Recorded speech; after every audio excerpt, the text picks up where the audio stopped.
The alarm goes off at 5:45 a.m., not the gentle sunrise simulation kind either. It's that harsh, default iPhone radar tone that rips you out of sleep like a fire alarm. Mike's hand slaps the nightstand twice before he actually hits the right spot and silences it. For a solid 30 seconds, he just lies there, eyes closed, listening. The air conditioner hums in the corner of his one-bedroom apartment in Austin's Domain area. Outside, even at this hour, you can already hear the distant rumble of trucks on Breaker Lane. His phone screen lights up again. 3 Slack messages from the New York office. He hasn't even stood up yet, and he's already behind. Mike is 32 years old. He moved to Texas for the tech scene, the lower cost of living, the promise of better work-life balance. That was 2 years ago. He still hasn't found the balance part. Let me walk you through a typical Tuesday, and I want you to pay attention, because if you're watching this, there's a good chance I'm describing your life too. Mike finally swings his legs out of bed at 5:55. The floors are that fake wood laminate stuff that looks nice but feels cold no matter the season. His feet hit it, and he immediately curls his toes. He shuffles to the kitchen, past his Peloton that's collected a thin layer of dust since January. The kitchen counter has last night's protein shaker bottle still sitting there. It smells faintly sour. He ignores it, grabs the big steel French press instead, and starts scooping coffee. The sound of beans grinding fills the apartment. It's loud enough that his neighbor probably hears it through the thin walls, but they're all waking up the same way anyway. By 6:30, he's in the car. I-35 North is already parking lot status. The sun's coming up over the Tesla dealership, casting this orange glow across miles of brake lights. Mike has his Yeti cup in the center console, cold brew he made too strong again. He takes a sip and makes a face, but he keeps drinking it. The radio is playing some morning show where people are yelling about celebrity drama. He's not really listening. He's just trying to wake up enough to survive the next 9 hours. Here's the thing about Mike. He's not lazy. He's actually the opposite. He works hard. Too hard, probably. His parents raised him to believe that if you just outwork everyone around you, you'll get ahead. Show up early, stay late, grind. That mentality got him through college at Arlington. It got him the promotion last year. It's the reason his boss sees him as reliable. But here's what no one tells you. That same mentality, it's slowly killing him. The parking garage at his office building costs $200 a month, but his company covers half. So whatever. He takes the stairs to the 4th floor because the elevator takes too long. His desk is in a pod with 6 other people. Open floor plan. Lots of exposed ductwork, plants that are probably fake but look real enough. The air conditioning is aggressively cold, like they're trying to preserve produce. His first meeting is at 8:30. Product roadmap review. The same meeting he's had every Tuesday for 18 months. Same slides, slightly different numbers. His coworker Jenna is presenting. She's 28, went to Austin, always looks like she slept well. Mike doesn't understand how. He sips his cold brew and feels his 3rd cup of coffee buzz starting. Not energy exactly, more like a jittery urgency. The feeling that you need to move, but you're not sure where. By 11 a.m., he's got a headache starting behind his right eye. The fluorescent lights aren't helping. They hum at this frequency you don't notice until you try to notice it. Then you can't unhear it. He takes ibuprofen from the bottle he keeps in his desk drawer. The bottle's almost empty. He bought it 3 weeks ago. Lunch is at his desk. A salad from the place downstairs because he's trying to be good. But the salad is sad. Some dry chicken, pale tomatoes that taste like water, too much romaine. He eats it while responding to emails, barely tasting anything. On his phone, he scrolls past a guy he went to high school with. The guy just finished an Ironman. He's posting photos of himself at the finish line, looking genuinely happy. Mike wonders what that feels like. Not the Ironman part. The happy part. Now, here's where I need you to pay attention. Because at 6:15 p.m., Mike does something that millions of Americans do every single day. He packs his gym bag. He changes into shorts and a t-shirt that says something about a 5K He ran in 2019. He drives to the LA Fitness on Research Boulevard. You know this LA Fitness. They all look the same. That purple and yellow logo. The parking lot where people circle for 5 minutes waiting for someone to leave. The front desk where you scan your fob, and the person working barely looks up because they've seen 1,000 mics today. Inside. It's loud. Not music loud. Clanking loud. The sound of metal plates dropping. Treadmills whining. People breathing heavy. There's a guy in the squat rack who's lifting more than he should, and his spotter is screaming encouragement. There's a woman on the Stairmaster who's been on it for what looks like forever, just staring at her phone, watching TikToks, climbing note where Mike goes to his usual spot. The cable machine's near the back wall. He does the same workout he did last Tuesday. 3 sets of lat pull downs, 3 sets of seated rows, 3 sets of something for shoulders. He's not really thinking about it. His body just goes through the motions while his brain replays the meeting from this morning, the email he forgot to send, the thing his boss said that might have been criticism but might have been nothing. He looks around. Everyone here looks like him. Same age range, 25 to 40. Same tired eyes. Same commitment to showing up and doing the work. But here's the question that starts forming in his mind, quiet at first, then louder. Why doesn't anyone look different? Like, really look different, changed, transformed? Everyone's putting in the hours. The gym is packed at 6:30 p.m. and it'll be packed again at 6 a.m. tomorrow. Same people, same workouts, same results. Mike finished his last set. He checks his Apple Watch. 47 minutes. Good enough. He wipes down the machine with a spray bottle they provide, the stuff that smells like chemicals and fake lemon. He walks to the locker room, changes back into his work clothes, and drives home. Dinner is a protein bar in the car, then leftovers when he gets home, standing at the kitchen counter, watching YouTube on his iPad. Some guy reviewing a car Mike will never buy. Some other guy explaining geopolitics. A clip from a podcast where someone says something controversial. By 10 p.m., he's in bed, phone in hand, scrolling. Instagram shows him fitness influencers with perfect ABS, selling workout plans. LinkedIn shows him people from his industry announcing new jobs, new promotions, new achievements. His college roommate posts a photo of his kids. Mike hasn't talked to him in 2 years. He puts the phone down at 10:45, sets the alarm for 5:45 again, stares at the ceiling. The apartment is quiet except for the AC and the distant sound of someone else's TV through the wall. And here's what keeps him up. Not anxiety exactly, not sadness. Something else. He's doing everything right. That's the frustrating part. He goes to work. He goes to the gym. He tries to eat decently. He's consistent, reliable, showing up. But 6 months ago, he looked in the mirror and didn't like what he saw. Today, he looked in that same mirror. After all those workouts, after all those salads, after all that effort, he looks exactly the same. Nothing changed. Not his body, not his energy, not his mood, not his life. He's working so hard just to stay exactly where he is. And that thought is terrifying. Because if showing up and grinding isn't enough, then what is? What's the point of all this effort if the result is just more of the same? Let me give you a statistic that would have kept Mike up if he'd known it. A 2025 study from Harvard tracked to groups of people over 5 years. One group averaged 10,000 steps a day with structured workouts. The other group averaged 7,100 steps with no structured exercise. At the end of 5 years, when they measured longevity markers, heart health, metabolic function, there was no statistically significant difference between the groups.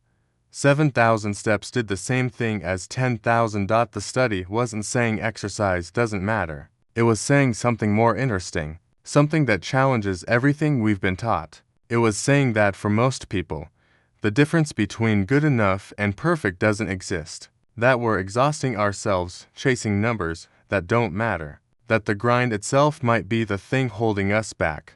Mike doesn't know this yet. He's still lying there, staring at the ceiling, wondering why he's tired all the time even though he sleeps 8 hours. wondering why his clothes fit the same as last year, wondering if this is just what being in your 30s feels like. Permanent exhaustion with occasional moments of less exhaustion. He falls asleep eventually. They always do. Tomorrow will be the same. The alarm, the cold brew, the traffic, the meetings, the sad desk salad, the gym, the protein bar dinner, the scrolling, the sleep. Repeat. But here's what Mike doesn't realize yet. Here's what you might not realize either. The problem isn't his effort. The problem is what he believes about effort. He believes that more is better, that exhaustion equals success, that if you're not sore, you didn't work hard enough, that the gym is where change happens. And all of that. All of it is a lie that keeps people like Mike coming back, week after week, month after month, working their hardest and staying exactly the same. I want you to think about your own life for a second, your own routine, your own grind, your own gym membership that you use faithfully but don't have much to show for. What if everything you believe about hard work is backwards? What if the reason you're not winning isn't because you're lazy? What if it's the opposite? What if you're losing because you're trying too hard? Think about that, because in part 2, we're going to look at what's really going on beneath the surface, the hidden pattern that keeps smart, motivated people stuck, the thing that's not your fault, but is absolutely your responsibility to fix. You're still here. That means something. Most people would have scrolled past by now. They'd rather stay comfortable in what they know than question whether what they know is actually true. But you're different.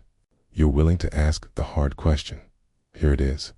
What if the reason you're stuck is the very thing you're most proud of? I'll see you in part 2. Let me introduce you to someone you might recognize. Her name is Sarah, and until recently, she was the poster child for doing everything right and getting nowhere. Sarah is 29 years old. She lives in New York City, in a walk-up in Hell's Kitchen that costs more than most people's mortgages. She works in marketing for a beauty brand you've definitely heard of. Her Instagram is curated within an inch of its life. Smoothies in the morning sunlight. Candid shots that took 40 tries to get right.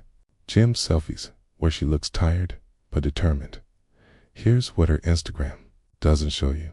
It doesn't show the 5 a.m. alarm, the one that goes off while it's still dark outside, while her building is quiet, while everyone else is still asleep. She hit snooze once, twice, 3 times. By the 3rd snooze, she's already behind and she hasn't even stood up yet.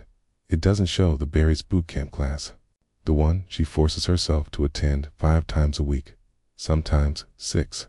The one where the instructor shouts encouragement while she's literally shaking, lungs burning, wondering if she's going to throw up or pass out first. The one where she pays $40 a class for the privilege of being yelled at while running on a treadmill. It doesn't show the meal prep, the Sunday afternoons spent in her tiny kitchen, chopping vegetables, portioning chicken, making sure everything fits exactly into her macros. The Tupperware containers stacked in her fridge like some kind of edible Tetris. The way she has to say no to brunch with friends because the mimosas don't fit her plan. It doesn't show the exhaustion, the kind that lives in your bones. The kind where you're tired when you wake up, tired at noon, tired at 6 p.m., tired when you fall asleep. The kind where you can't remember what actual energy feels like. And it definitely doesn't show the scale. The scale that hasn't moved in 4 months. The scale that shows is the same number. Give or take a pound, week after week after week. Sarah is doing everything right. Everything. She's working out, okay, harder than 99% of people. She's eating cleaner than 99% of people. She's more disciplined than almost anyone she knows. And her body refuses to cooperate. This is where most people would quit. In fact, most people do quit. They decide it's not worth it. They decide their body just isn't built for fitness. They decide to accept the way things are. But Sarah didn't quit. She doubled down. More classes, cleaner eating, earlier mornings, later nights, more discipline, more effort, more grind, and still nothing changed. Have you been there? Be honest with yourself right now. Have you ever worked your absolute hardest, done everything you were supposed to do, and got nothing in return? That feeling isn't just frustrating, it's devastating. Because if hard work doesn't work, then what does? If effort isn't the answer, then what is? Let me tell you what was really happening to Sarah, and I need you to pay close attention here, because this is where everything shifts. Sarah's problem wasn't lack of effort. Her problem was a hormone called cortisol. You've heard of cortisol before. They call it the stress hormone. But that name doesn't really capture what it does. Cortisol is your body's ancient alarm system. Back when we were running from saber-toothed tigers, cortisol is what saved our lives. It floods your system, tells your body to prioritize survival over everything else. It gives you that burst of energy to escape danger.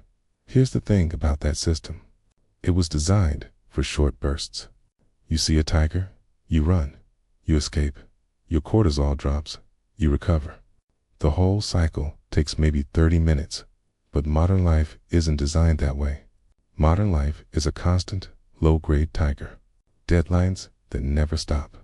Notifications that never stop. Pressure that never stops. Traffic, rent, student loans, work emails at 10 p.m., group chats that demand responses, news that's designed to keep you worried. Your body doesn't know the difference between a tiger and a deadline. It just knows stress. And when stress doesn't stop, cortisol doesn't drop. Now, here's where it gets interesting for people like Sarah. For people like you. When cortisol stays high, your body makes a logical decision. It decides that the environment is dangerous, that resources are scarce, that survival is uncertain. And in that state, what does your body want to do? Hold onto fat, especially belly fat. That's your body's emergency savings account. It's preparing for the worst and building muscle, growing stronger. That takes energy. That takes resources. In a high cortisol state, your body decides that's not a priority. It wants to preserve, not build. So Sarah is doing everything right on the surface. But underneath, her body is working against her. Every workout spikes her cortisol higher. Every early morning adds more stress. Every strict meal adds psychological pressure. She's not solving the problem. She's making it worse.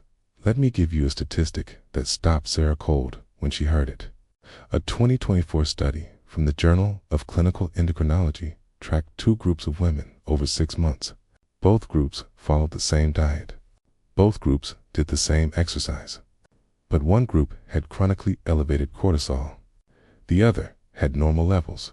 The normal cortisol group lost an average of 11 pounds and gained noticeable muscle definition. The high cortisol group, they gained 2 pounds on average and showed no muscle improvement. Same diet, same exercise, completely different results. The only difference was what was happening inside. Sarah heard this statistic and something clicked. She realized she'd been fighting a war she couldn't win because she was fighting the wrong enemy. She thought her enemy was laziness. It wasn't. Skis. She thought her enemy was lack of discipline. It wasn't.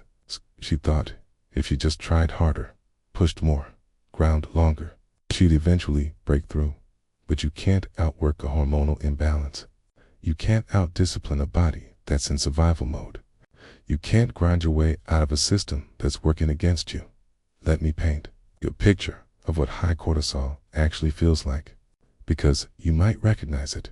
It's 3 p.m. and you're exhausted, but your brain won't shut off. You're tired, but wired. You fall asleep, okay, but you wake up at 3 a.m. and can't get back to sleep. You crave sugar and salt like you're possessed. Not because you're weak, but because your body is literally demanding quick energy. You feel puffy, especially in your face and stomach, even when you're eating well. You're irritable.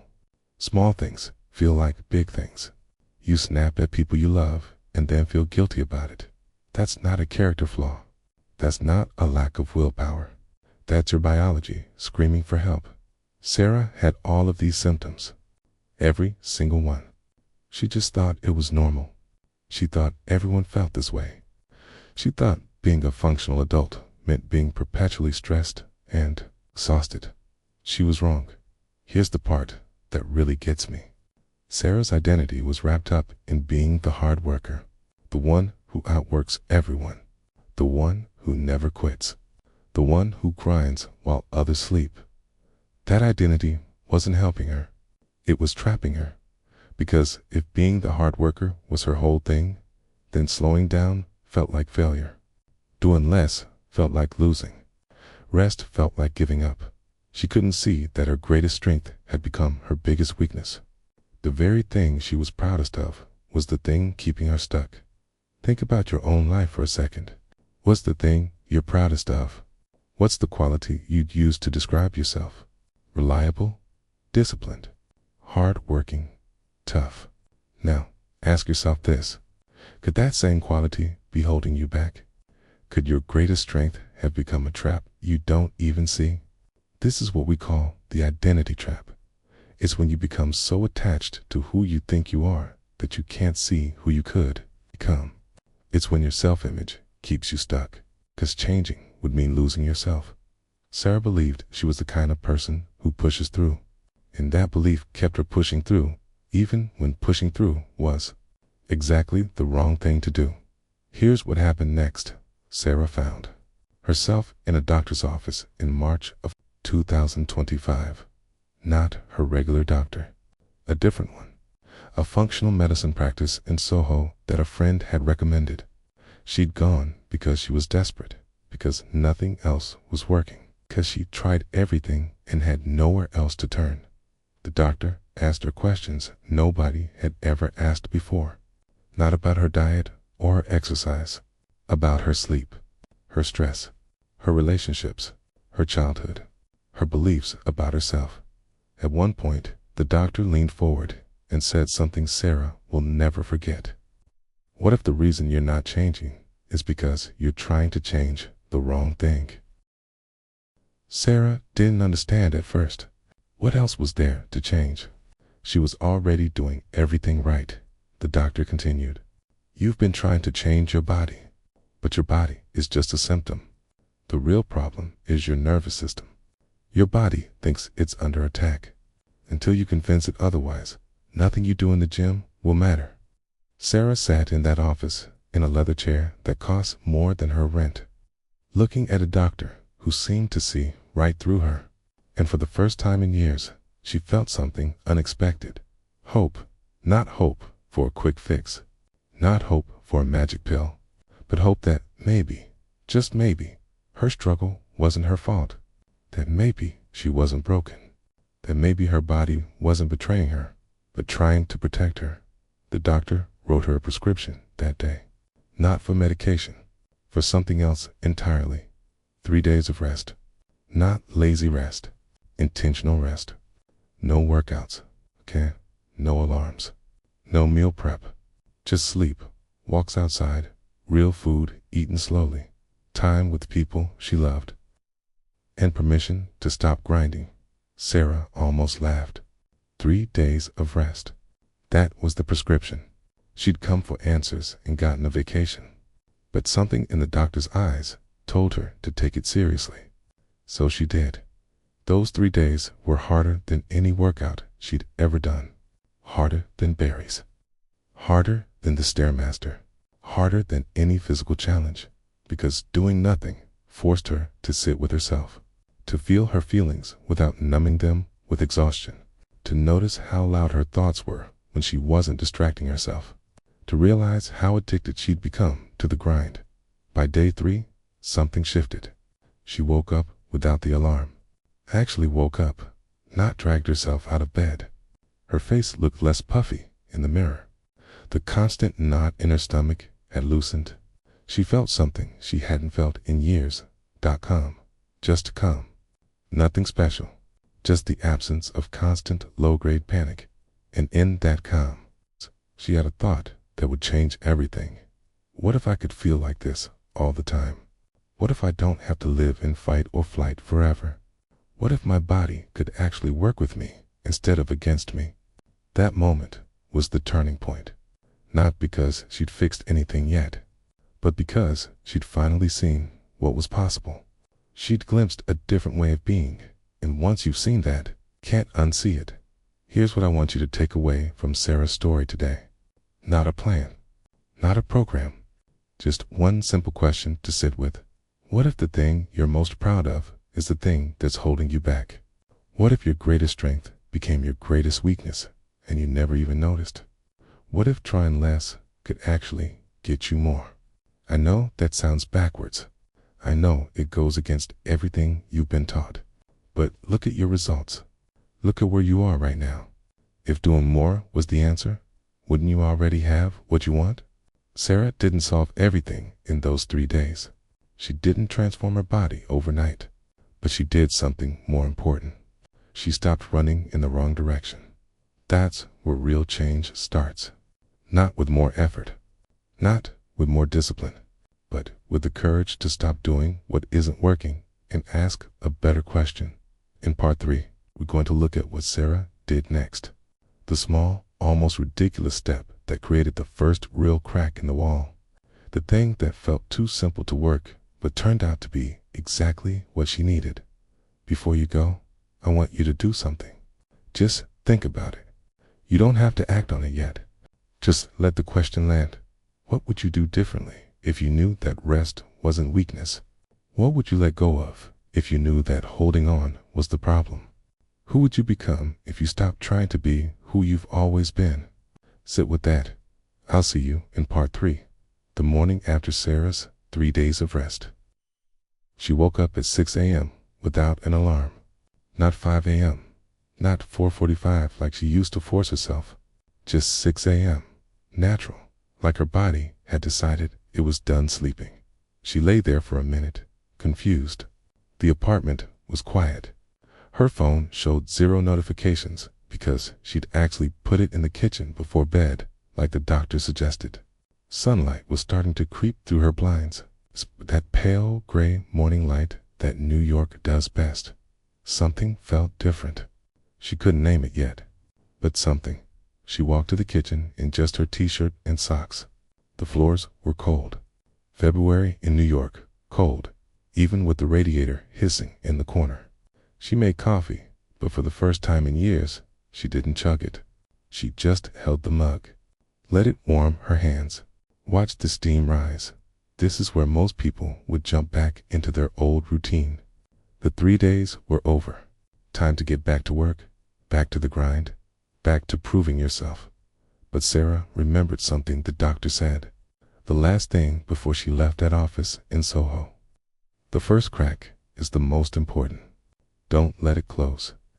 She didn't fully understand what that meant at the time, but standing in her kitchen that morning, holding her coffee, she started to get it. The crack was this moment right here, this pause, this space between who she'd been and who she might become. And cracks are fragile. They need protection. So instead of grabbing her gym bag, instead of rushing to a 7 a.m. class, instead of doing what Sarah always did, she did something that felt almost ridiculous. She sat down on her kitchen floor, right there on the cold tile, in her t-shirt and socks, coffee in hand, sitting cross-legged like a kid at story time. Her building super was clanking pipes somewhere in the basement. A siren went by on 42nd Street. Normal New York morning sounds, and she just breathed.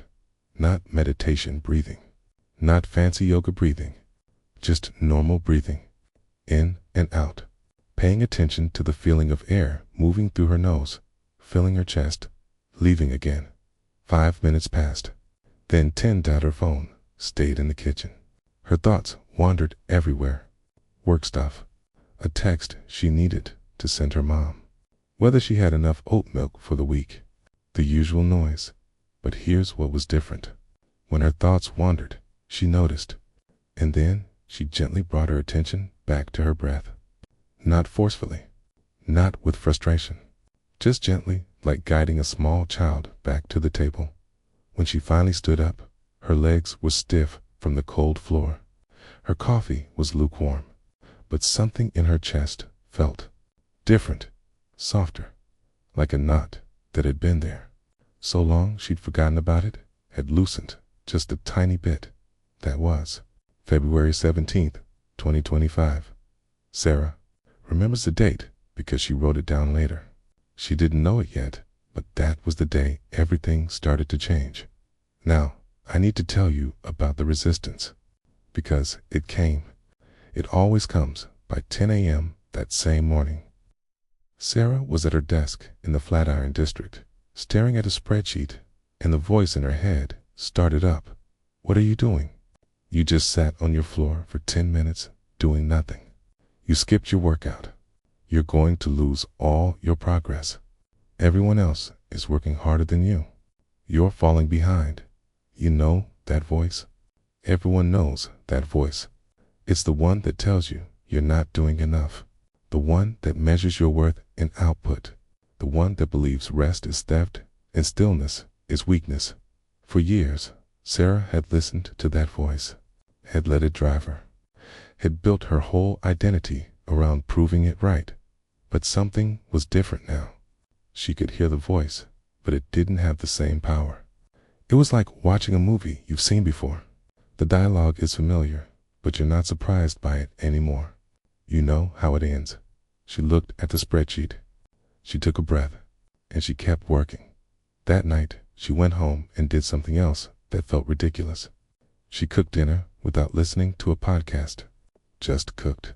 Chopping vegetables, hearing the knife hit the cutting board, smelling the garlic hit the hot pan.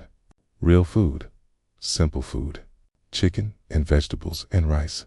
The same thing she'd been eating for years, but somehow never really tasted. She ate at her tiny kitchen table, not standing at the counter scrolling through her phone, just eating, paying attention to the food, noticing when she felt full, stopping when she was done. After dinner, she felt an urge, the old urge, the one that said, you should go to the gym, you should do something, you should be productive. It was strong, almost overwhelming, but she'd made a deal with herself, a simple deal.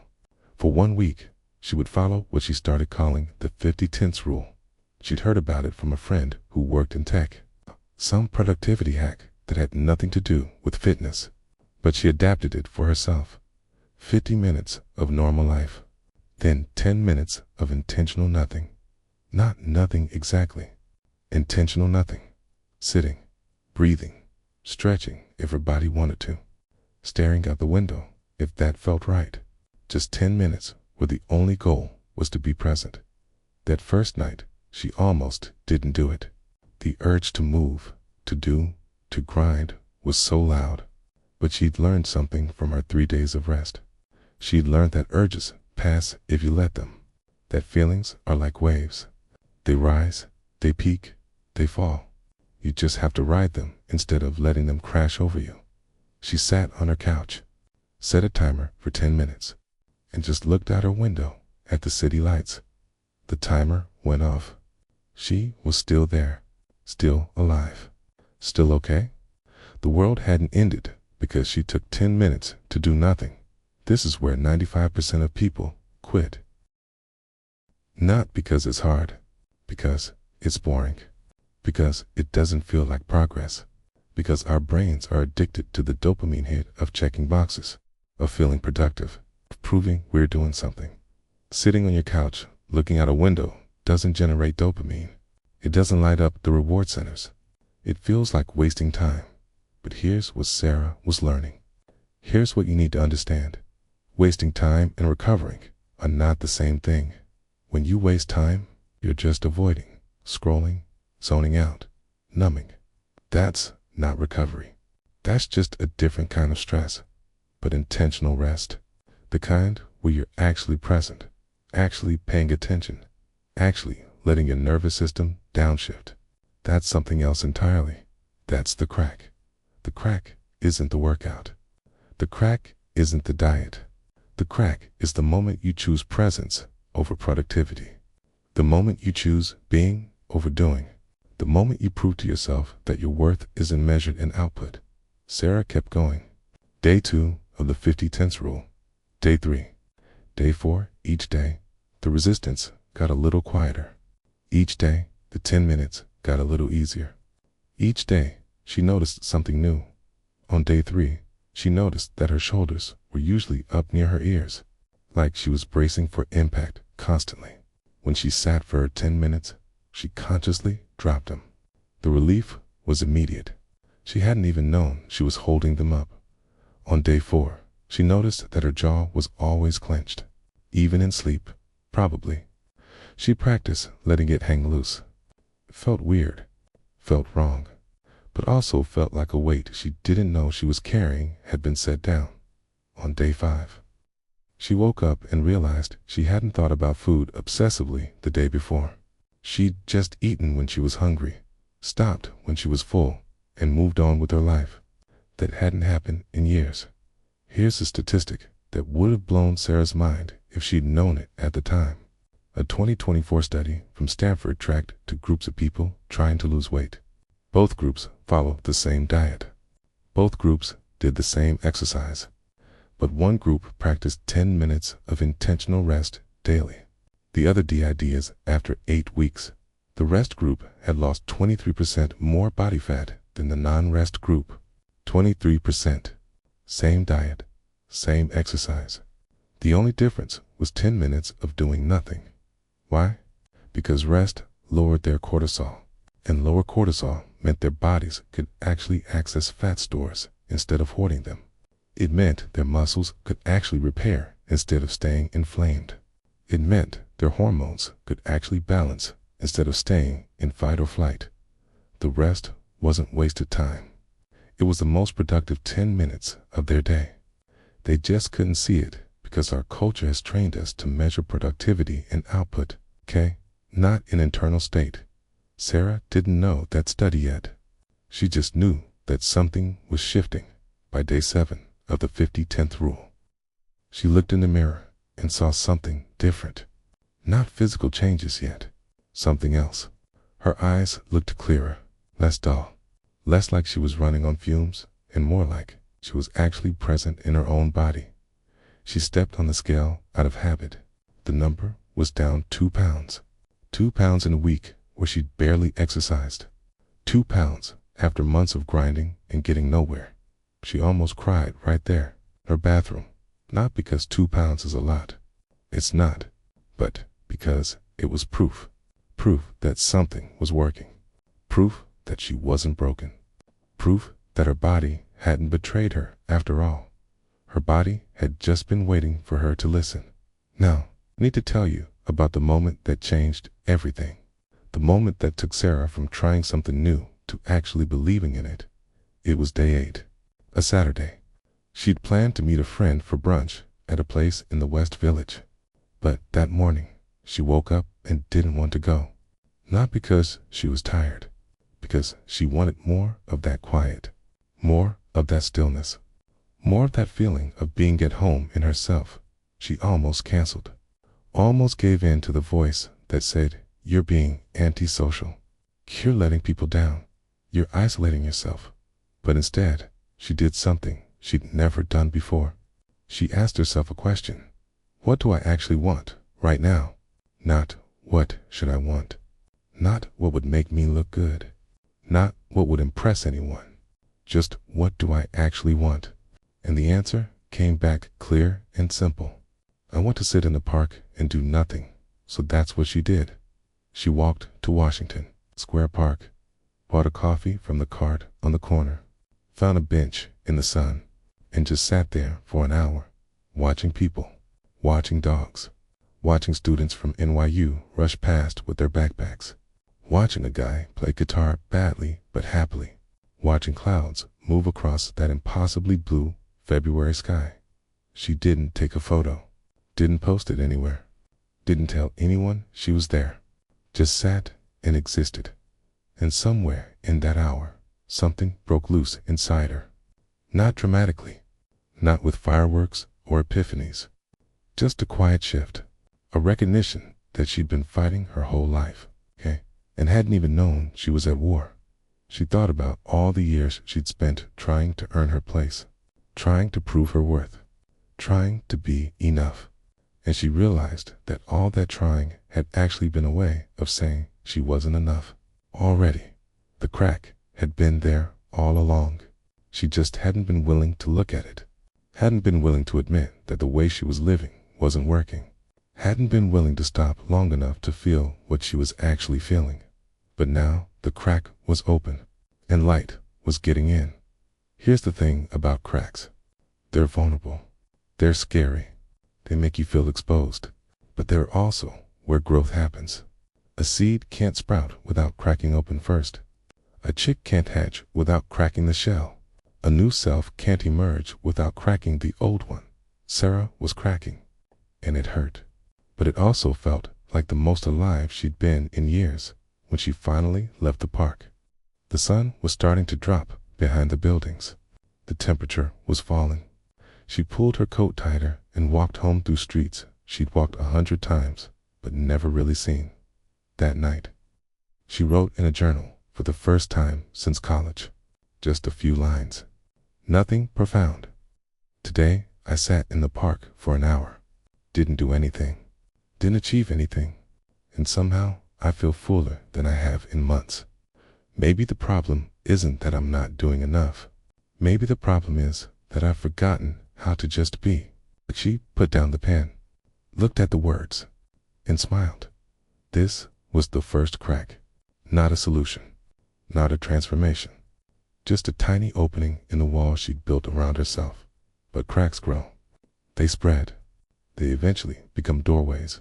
Sarah didn't know what was coming next.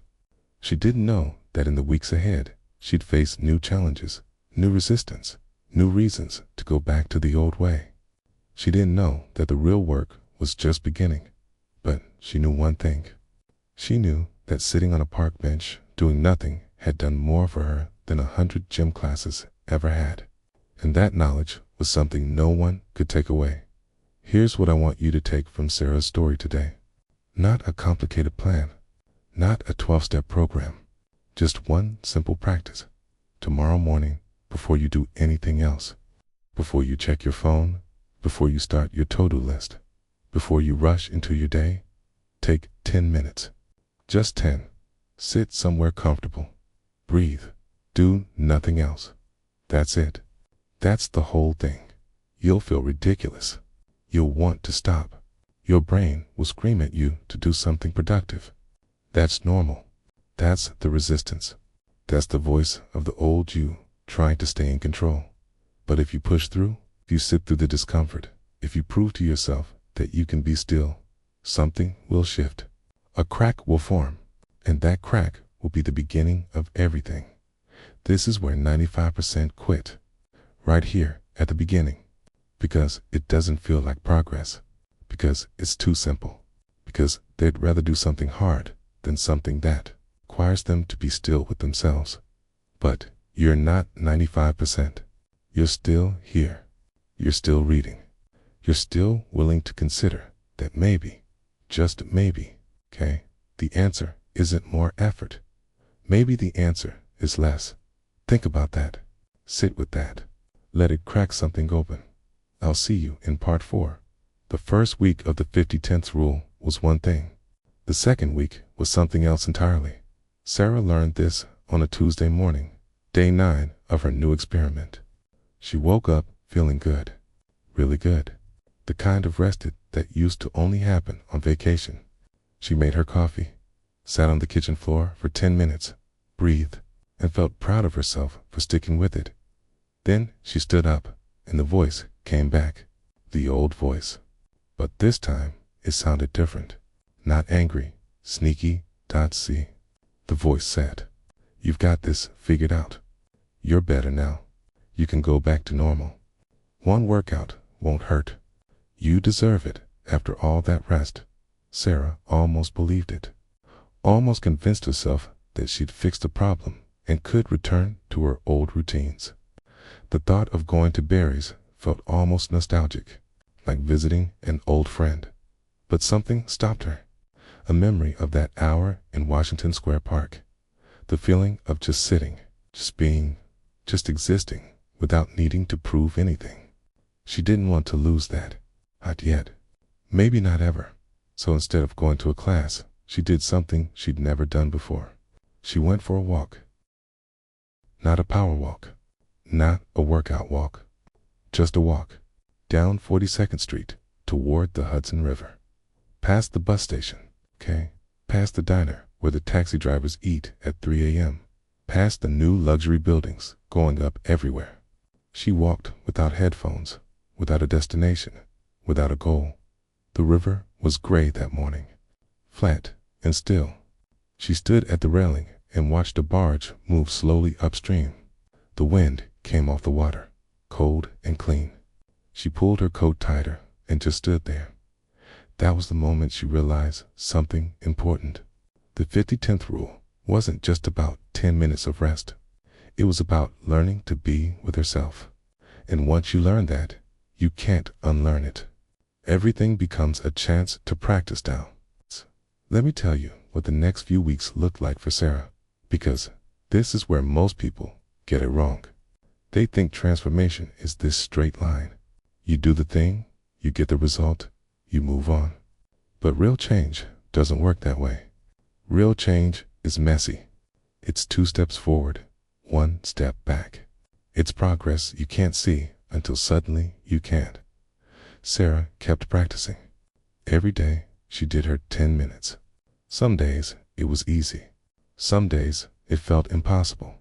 Some days she sat on that kitchen floor and cried for reasons she couldn't explain. Some days she just stared at the wall and counted down the minutes until it was over. But she never missed 2 days in a row. That became her rule, the never miss twice rule. She'd heard it from someone online, a writer talking about creativity, but it applied to everything. You will miss a day. You will slip up. You will have moments where you forget or get busy or just don't feel like it. That's fine.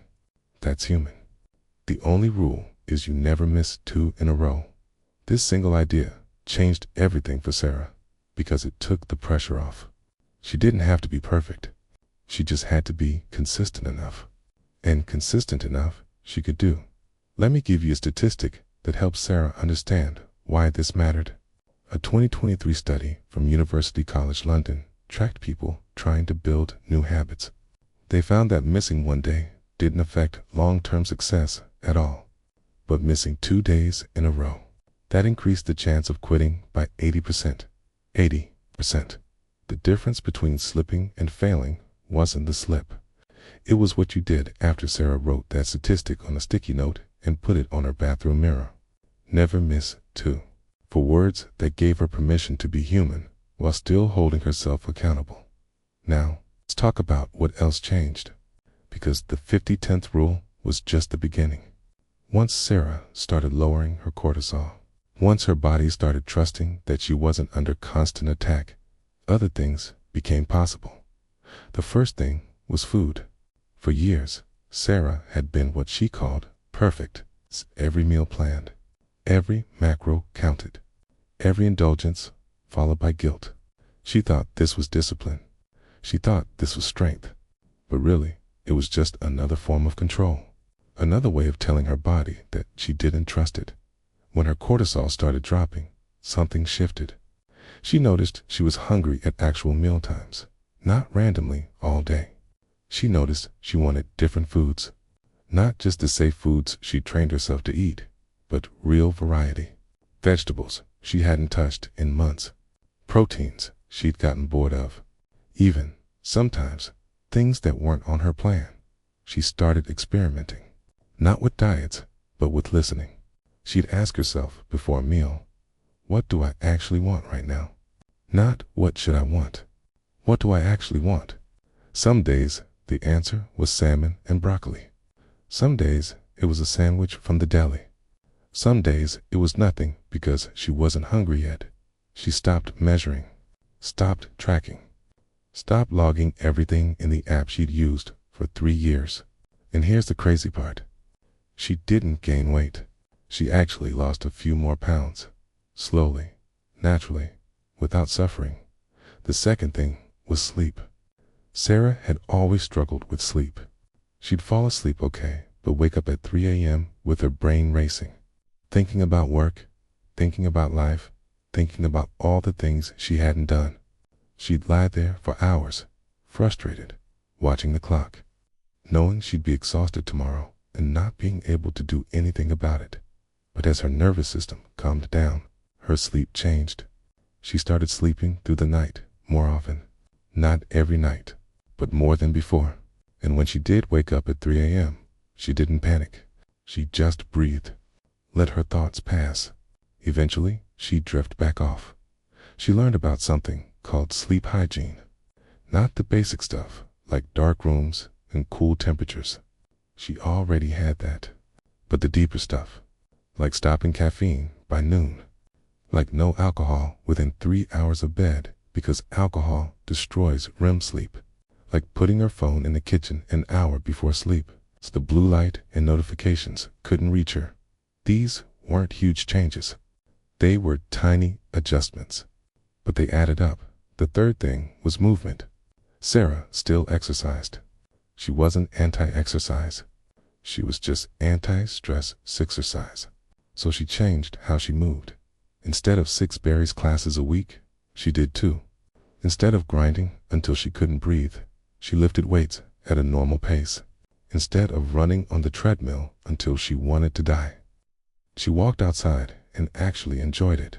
She found a small gym in Chelsea called the Training Room. Not a chain, just a warehouse space with good equipment and trainers who actually understood bodies. Her new trainer, a guy named Dave, who'd been doing this for 20 years, told her something she'd never heard before. Most people come in here and try to destroy themselves, Dave said. They think if they're not suffering, they're not working hard enough. But suffering and working aren't the same thing. Suffering is just suffering. It doesn't automatically produce results. Dave had her lift heavy but slow, had her rest 3 minutes between sets, which felt like forever, had her leave the gym after 45 minutes, not 90, had her come back 2 days later, not the next morning. It felt wrong at first, too easy, too gentle, too much like she was cheating, but her body responded. After years of plateau, she started getting stronger, real stronger. The kind where you add weight to the bar every week. The kind where your muscles actually look different. The kind where strangers notice. Here's the timeline of what happened next. I want you to see it visually because this is where the magic really shows up. Week 1 of the new approach. Sarah feels weird, restless, guilty, like she's getting away with something. She almost quits twice, but she doesn't miss 2 days in a row. Week 2, she notices she's less bloated. Her face looks less puffy. Her coworker asks if she got a facial. She didn't. She just stopped marinating in cortisol. Week 3, the scale drops 3 pounds. 3 pounds in a week where she barely exercised. She stares at the number, waiting for it to be wrong. It's not. Week 4, someone at work asks if she's lost weight. She has 5 pounds total now. Slow but steady. More importantly, she feels different. More energy in the afternoon. Less craving for sugar. Better sleep. Week 6, she looks in the mirror and sees actual muscle definition. Not Instagram influencer definition. Just normal human definition. But it's more than she's seen in 2 years of grinding. Week 8, total weight loss is 11 pounds. 11 pounds in 2 months of doing less exercise, eating more intuitively, and prioritizing rest. 11 pounds that won't come back because she didn't starve or stress to lose them. But here's what really mattered.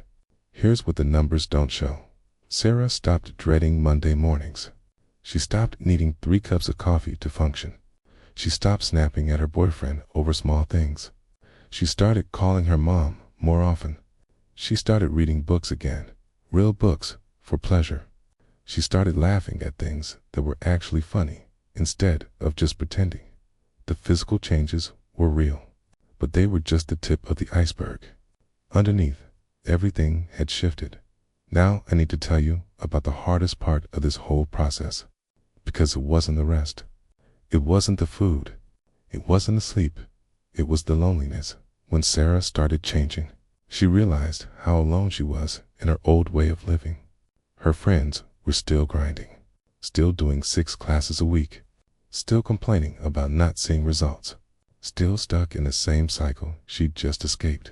She tried to tell them about what she'd learned, about cortisol, about rest, about the 50-10 rule. They'd nod politely and then change the subject. Or worse, they'd get defensive. They'd say things like, "Well, that's nice for you, but I actually need to work hard." As if what she was doing wasn't work. She lost some friends during this time. Not dramatically, not with fights or drama. Just slowly, quietly, they drifted away.